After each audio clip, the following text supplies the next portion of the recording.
Bonjour à tous, c'est Katoun, j'espère que vous allez bien. On se retrouve à l'extérieur pour ce bilan blabla du mois de juin 2025. Écoutez, il fait beau, il fait chaud, c'est l'été. Rien de quoi de mieux que de filmer sur la terrasse. Je pense qu'il fait un petit 28 aujourd'hui, donc ça va. J'espère que tout le monde a bien vécu la semaine chaude. Je sais plus jusqu'à combien on est monté, 38 je crois. Je vous rappelle qu'on habite en Normandie. Bref, on va attaquer tout de suite avec la lecture du mois. Ce mois-ci, j'ai lu un lundi parfum matcha. Je suis désolée si j'écorche le nom. Ayuama Michiko. Alors, c'est une histoire qui se déroule au Japon, à Tokyo, mais en fait, il y a plusieurs villes dans ce roman.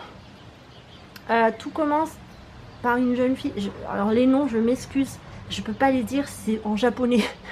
je ne saurais pas les dire sans écorcher, donc on va dire une jeune femme est rentrée dans un café Marble, enfin ça s'appelle comme ça, le café Marble, qui était censé être fermé, mais qui était ouvert pour les gens par la curiosité, et on fait un spécial matcha. Il pleuvait, il fallait qu'elle s'abrite, voilà, c'était l'occasion. Alors l'histoire commence comme ça. Il faut savoir que c'est une écriture assez particulière parce qu'on démarre par elle, puis au fil des chapitres, déjà c'est mensuel, c'est de janvier à janvier du coup, janvier à décembre. Il faut savoir que chaque personnage croisé, on va faire un chapitre sur sa vie. Pourquoi il est là, qu'est-ce qu'il fait, pourquoi il fréquente telle personne, tout ça. C'est assez complexe au début, j'ai pas vraiment compris l'intérêt du livre, mais au fur et à mesure, les choses se sont éclaircies, on va dire, sur le chemin, et j'ai compris. Donc, en fait, toutes les personnes qui vont... Ça va faire une espèce de chaîne comme ça, et au mois de décembre, la boucle se boucle, et on comprend pourquoi truc va dans machin. C'est vrai qu'au début, c'est un vrai casse-tête. J'ai pris du temps à le lire parce que... Je sais pas si c'est parce que c'est la littérature japonaise qui est comme ça, mais il faut vraiment s'accrocher, vous ne trouvez pas de cohérence.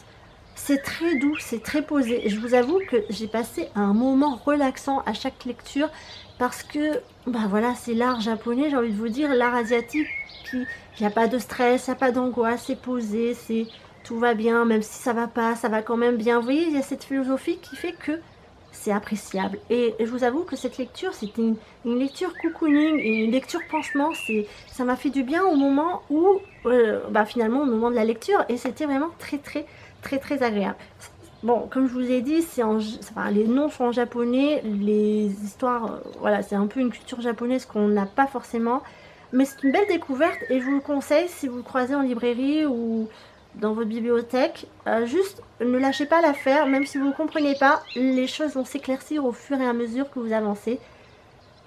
Et la fin c'est positif. Je vais pas vous raconter, c'est vraiment personnage par personnage, la mère, la sœur, le voisin, pourquoi. Enfin, c'est vraiment tout est lié avec une personne, avec deux personnes, et voilà, en fait un cycle. Ok, vous avez compris, vous n'avez pas compris. Je suis désolée, c'est un peu confus, mais j'ai du mal à expliquer ce genre de registre, cette espèce de comme ça de boucle qui passe d'un personnage à un autre et qui sont en rapport avec des personnages. En tout cas, c'est un livre que je vous conseille. Donc, c'est un lundi parfum matcha. Donc, on commence un lundi et on finit un lundi, je crois. Et toujours sur le thème du matcha. Vous inquiétez pas, hein, voilà, c'est juste le titre, c'est le point de départ et le point final, c'est le café matcha. Et on va pas parler de matcha, il n'y a rien du tout sur le matcha, je vous rassure. Si vous n'êtes pas adepte de la chose, vous n'allez pas être embêté. C'est vraiment le point de départ et le point final. Ça commence au café matcha, ça se termine au café matcha. C'est une boucle, comme je vous ai dit. Voilà, en tout cas, c'était très mignon, pas très mignon, très cocooning, très rassurant, très zen, et ça fait du bien. Voilà, alors, on va attaquer tout de suite aux 5 articles qui sont sortis durant ce mois de juin 2025. Nous avons le crash test du Super UV Bru Visage de Garnier. Donc c'était une crème solaire, non c'est un spray solaire que vous appliquez par-dessus votre maquillage au cours de la journée. Alors ça peut être une crème solaire, enfin un spray solaire de plage ou de ville. Mais c'est vrai qu'à chaque fois que je sortais du travail, comme je finis dans les 15 heures, je me spray et hop voilà, au moins j'étais sûre d'être protégée. C'est pas parce que c'est de l'indice 50 qu'on ne bronze pas. Attention, ça c'est des rumeurs, mais c'est vrai, on bronze même avec de l'indice, c'est juste qu'on évite de se brûler la peau. Ensuite, crash test Baptiste Extrait 100% naturel. Donc le shampoing sec Baptiste, ils ont sorti des shampoings secs 100% naturels. 100% avec les guillemets parce que ce n'est pas le... Enfin si, c'est 100% naturel, mais c'est pas 100% clean. Je vous laisse consulter sur le blog d'ailleurs si ça vous intéresse. Ensuite, Blissim juin 2025, un été à votre image. Spoiler alerte, j'ai adoré, c'est peut-être la meilleure box qui est sortie depuis, allez, on va dire janvier 2025. En plus, on avait 2 maquillages. Alors oui, certes, il y en avait un qui n'était pas de saison, mais l'autre était cool. C'était un mascara que j'utilise aussi, qui a des mauvais avis, mais moi je l'aime bien. Bon, voilà. Ensuite, projet Tenpan 2025, partie 1. Là, je vous présente 5 produits que j'ai terminés. Et pour terminer, favoris printemps, beauté et lifestyle 2025. Je vous présente mes favoris de cette saison du printemps 2025, tout simplement. Sur le podcast est sorti Faut-il croire à l'astrologie et un épisode spécial sur la fête de la musique. Donc c'est tu préfères version fête de la musique ou version musique. Alors notre podcast c'est, je te redis, sur Spotify ou sur Amazon Music et sur YouTube. Alors, ça fait partie de ma chaîne mais dans une catégorie podcast, donc n'hésitez pas à nous rejoindre. Merci beaucoup à toutes celles et ceux qui prennent le temps de nous écouter. N'hésitez pas à nous commenter, à commenter. D'ailleurs, nous avons fini la saison 1, nous sommes en cours d'enregistrement de la saison 2. Si vous avez des sujets à nous partager, n'hésitez pas à nous glisser quelques questions sur les podcasts que vous désirez. Voilà, en tout cas, merci beaucoup. Je vous remercie à tous de m'avoir suivi durant ce mois de juin. J'espère que vous allez bien. Pour cette deuxième partie, je vais faire un test d'espèce de matcha, mais c'est pas un matcha, ça s'appelle le Oubé. Je sais pas si vous en avez entendu parler, c'est cette poudre violette venant d'une patate douce de je ne sais où. J'en ai commandé sur le site Aroma Matcha pour 11,95 € les 30 grammes il me semble. Et on va tester ça ensemble. Voilà, on se retrouve pour le crash test. Bienvenue dans ma cuisine pour du coup tester le Oubé. Je viens de le recevoir, j'ai commandé sur le site de Aroma Matcha. Ça a été envoyé dans une petite boîte comme ça. J'ai pris 30 grammes pardon, et j'en ai aussi profité pour acheter du matcha goût coco. À voir, j'ai déjà fraise, vanille, pêche, menthe et matcha classique. Coco, c'est une nouveauté pour l'été et c'est ça qui nous intéresse. Le Oubé Premium, il y avait un coffret avec une paille et un mélangeur. Voilà. J'ai aussi un petite étiquette. Donc voilà, c'est Aroma Matcha. Voilà, donc c'est un site, il y a souvent des codes promo. Vous pouvez aussi les suivre sur Facebook, sur TikTok, donc sûrement aussi sur Instagram. C'est la deuxième fois que je commande. Je suis assez satisfaite. C'est vrai que le matcha, il faut aimer, hein, parce que moi j'achète aussi, la première fois j'ai acheté celui-ci de la marque Matcha & Co. C'est vrai qu'il faut aimer le goût, mais je me suis habituée. Et si vous n'aimez pas, testez les matchas parfumés. Vraiment, ça change la vie. Bref, c'est pas ça qu'on va tester aujourd'hui. C'est le Oubé. Voilà, alors moi je vais pas le tester avec du lait. Je bois ni lait végétal, ni lait de vache, de chèvre, tout ce que vous voulez. Moi je vais vraiment le goûter comme ça. Il paraît que ça a un goût de vanille noisette. Et que ce serait encore plus sain que le matcha. Et que ça aurait les mêmes propriétés. J'ai fait un article sur le blog concernant le matcha. Les propriétés, tout ça. Je vous mettrai le lien en barre d'infos. Et là, derrière, vous avez la petite recette. Ça, c'est pour faire du Oubé latte. Mais moi, le Oubé latte ne m'intéresse pas. Je vais juste le boire avec de l'eau et de l'eau. Voilà. De toute façon, je vais faire un article pour le mois de novembre. Et je vais aussi tester la version matcha, Oubé latte pour vraiment savoir quel goût ça a avec du lait. Mais ça sera vraiment fait plus tard. Là, on va juste goûter pour voir. J'arrive pas à ouvrir le sachet. Ah oui, et c'est de la poudre violette, donc ça viendrait d'une patate douce. Ah oui, à l'intérieur c'est violet, je sais pas si vous pouvez voir. Faut pas trop renverser. J'ai ma cuillère à matcha. Où je vais prendre à peu près une cuillère.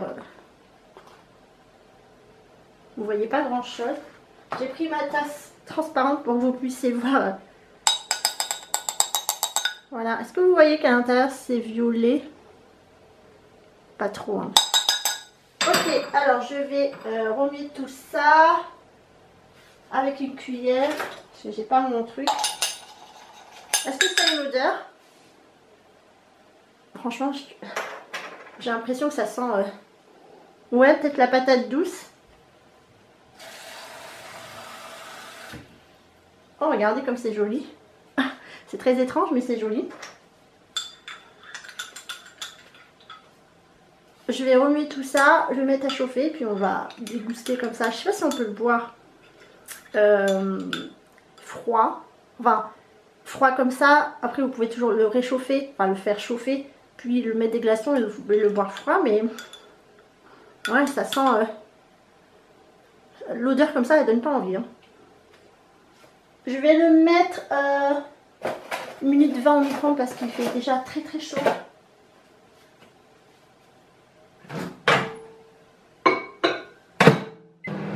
Je vais ouvrir le matcha coco en attendant, voir si ça sent vraiment le coco.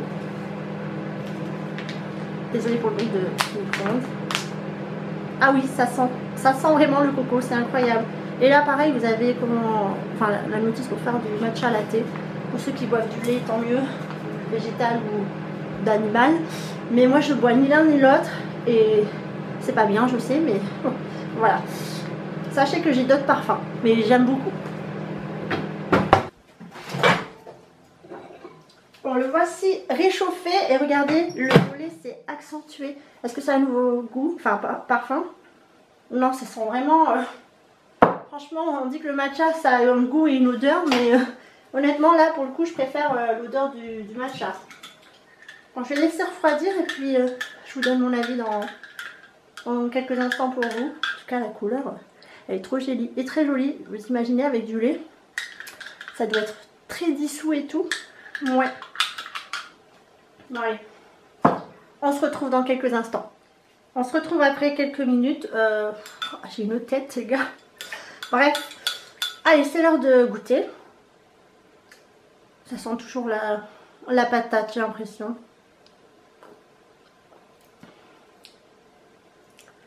Ok. Alors c'est sûr, ça n'a pas le goût que le matcha pouvait apporter, un peu un goût d'herbe, un goût de vert. Là, c'est vraiment... alors la vanille, non. Non. La noisette, ah, je suis mitigée, hein.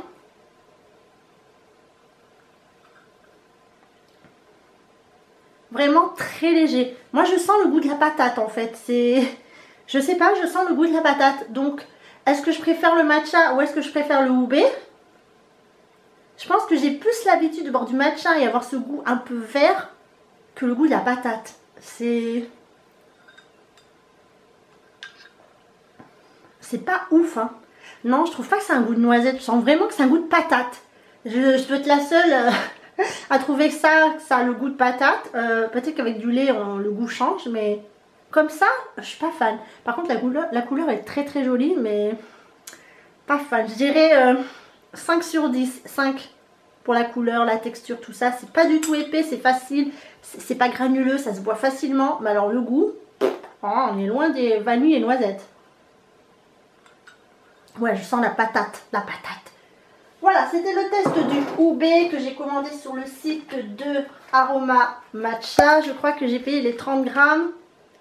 J'ai pas envie de vous dire de bêtises, mais il me semble que c'était 11,95 €. Alors, vous avez plus grand comme paquet. J'ai bien fait de prendre que 30 grammes parce que si ça a vraiment ce goût de patate tout le temps, ça va pas être génial. Le site Aroma Matcha, livraison offerte à partir de 39 € sur Mondial Relais. Ça, c'est pratique. Voilà, c'était donc le test du oubé. On se retrouve pour une prochaine vidéo pour le mois de juillet 2025. Je sais pas si on aura un haul solde parce qu'au moment où je vous filme, c'est les soldes. et j'ai rien acheté, rien commandé. Donc je ne sais pas, on verra. En tout cas, prenez soin de vous. Je souhaite à tous ceux qui ont des vacances, bonnes vacances. Faites attention sur la route, peu importe où est-ce que vous allez. Attention à la chaleur, couvrez-vous, mettez de la crème solaire. Et pour tous ceux et toutes celles et ceux qui travaillent comme moi, eh bien bon courage. Le chemin vers les vacances s'approche, hein, ne vous inquiétez pas et soyez prudents. Hydratation, crème solaire, chapeau si vous sortez à l'extérieur. Allez, on se retrouve au mois de juillet. Je vous embrasse. Bel été à tous.